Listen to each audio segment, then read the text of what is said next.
audiens, perkenalkan nama saya Erniati Febrini Elviana Paulilin dengan NIM 220903501180. Saya dari kelas manajemen H dan saya adalah salah satu siswi dari Universitas Negeri Makassar. Video ini merupakan salah satu pemenuhan tugas dari mata kuliah Filsafat Ilmu. Yang terhormat Bapak Dr. Agung Widi Kurniawan, ST, selaku dosen pengampu pada mata kuliah kali ini.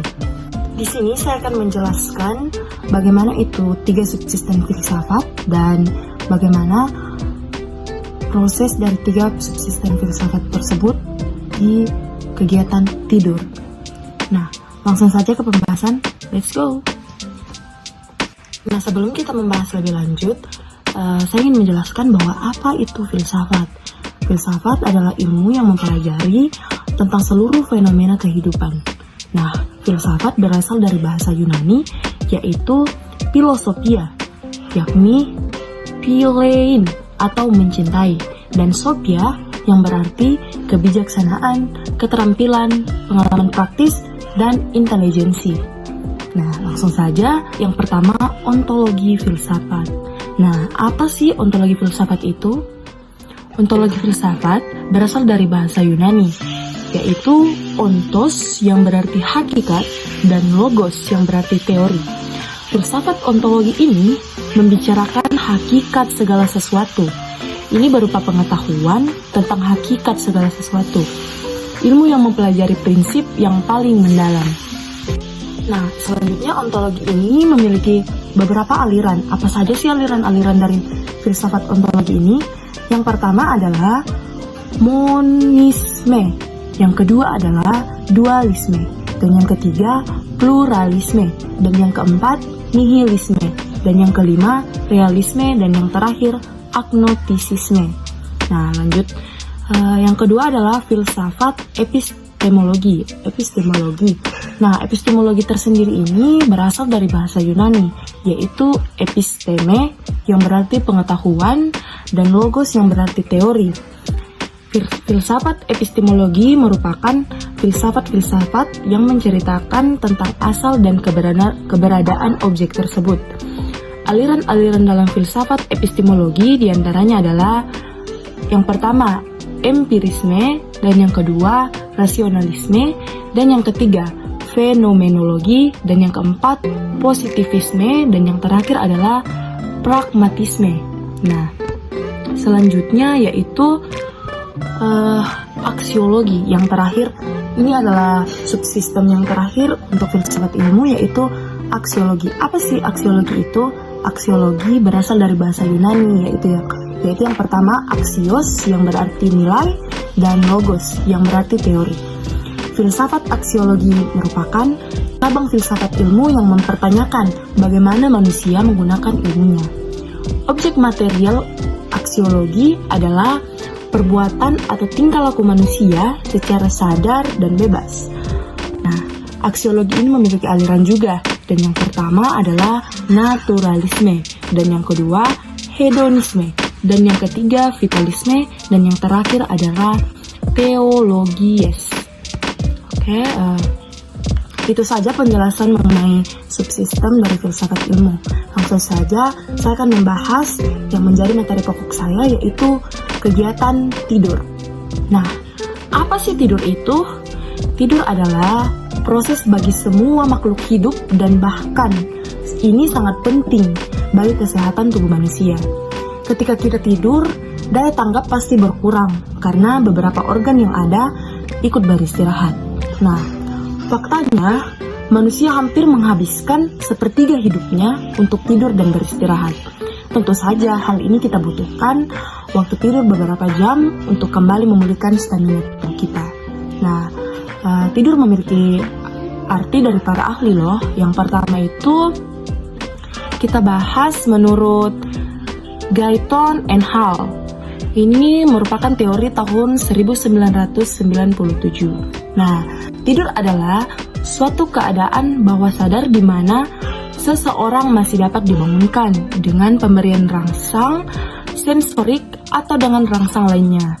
Dan yang kedua, menurut Laniwati, teori ini merupakan teori tahun 2001. Nah, tidur adalah kondisi hilangnya kesadaran secara periodik dan normal. Dan selanjutnya menurut Potter and Perry, teori ini tahun 2005, menurutnya adalah tidur merupakan proses fisiologi yang bersiklus bergantian dengan periode lebih lama dari keterjagaan.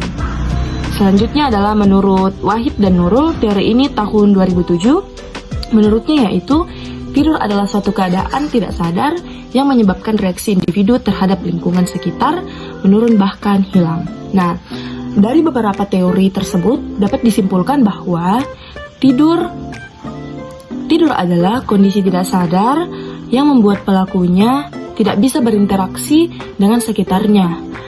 Reaksi baru bisa dilakukan lagi setelah pelakunya terbang. Nah, yang kedua, bagaimana sih proses tidur itu?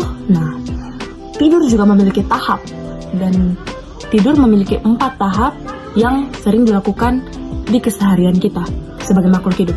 Langsung saja, tahap pertama dari tidur adalah NREM atau Non-Rapid Eye Movement, atau yang sering disebut tidur ayam. Fase ini disebut tidur ayam atau tidur ringan karena tubuh, mental, dan pikiran berada di ambang realita dan bawah sadar. Nah, pada fase ini bisa dibilang kamu sedang setengah sadar dan otak menghasilkan gelombang beta yang kecil dan cepat. Fase tidur ini sering kita lakukan di awal menjelang tidur atau pada tahap-tahap awal. Dan pada tahap ini mata kamu memang tidur, tetapi kamu masih bisa dibangunkan atau terbangun lebih mudah. Selama fase ini, kamu dapat mengalami sensasi aneh yang dikenal dengan istilah halusinasi hipnagogi. Misalnya perasaan seperti terjatuh, mendengar seseorang berbicara, dan lain-lain. Dan yang kedua adalah NREM, menuju tidur pulas. Pada fase ini, denyut jantung dan pernapasan kamu akan melambat, menjadi lebih teratur, dan suhu tubuh kamu menjadi menurun.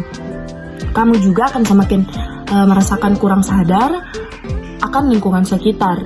Jika terdengar suara, kamu mungkin tidak dapat memahami suara tersebut. Ketika fase ini, gerakan mata berhenti dan gelombang otak kamu akan melambat, diiringi dengan hadirnya semburan-semburan gelombang cepat sekali, seperti spidol tidur. Dan yang ketiga yaitu NREM tidur pulas.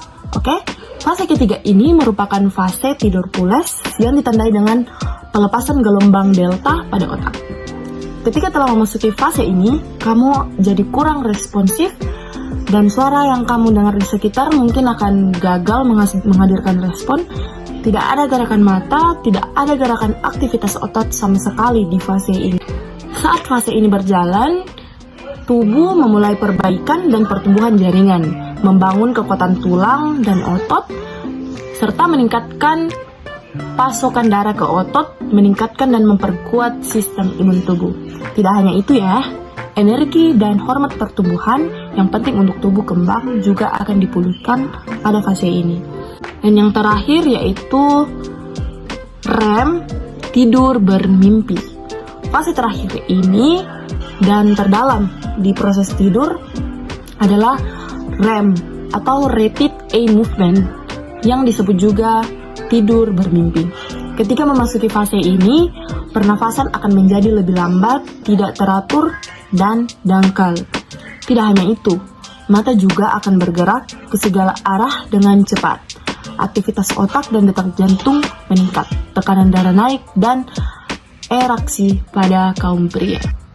Nah, tidur pada fase ini juga disebut sebagai paradoks tidur, karena ketika otak dan sistem tubuh lainnya aktif bekerja, otot-otot menjadi lebih rileks tidur ini, akibat peningkatan aktivitas otak yang lain di sisi kelumpuhan sementara terjadi pada otot.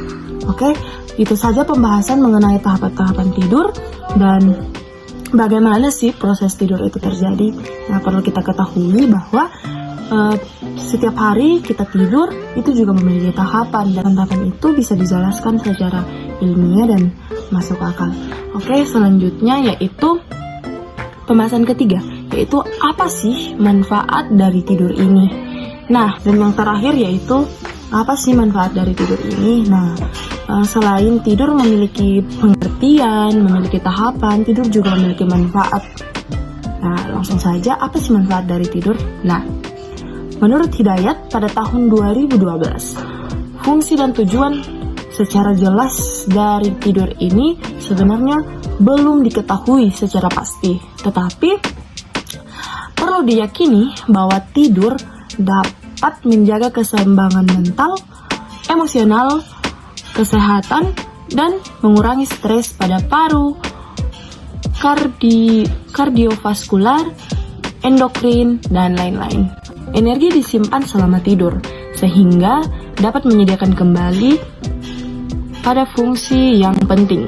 Secara umum, terdapat dua efek fisiologis dari tidur. Yang pertama adalah efek pada sistem saraf yang diperkirakan dapat memulihkan kepekaan normal dan keseimbangan di antara berbagai susunan saraf. Nah, yang kedua adalah efek pada struktur tubuh dengan memulihkan kesegaran fungsi dan organ tubuh karena selama tidur terjadi penurunan. Ya, dari beberapa manfaat yang saya jelaskan tadi, perlu diketahui bahwa tidur memiliki manfaat dan kecukupan tidur itu sangat perlu. Untuk seusia saya memerlukan 7-8 jam tidur dalam sehari.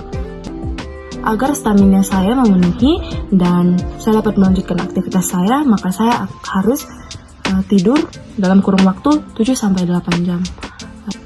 Itu saja pembahasan saya pada kali ini. Jika ada kesalahan kata, mohon dimaafkan.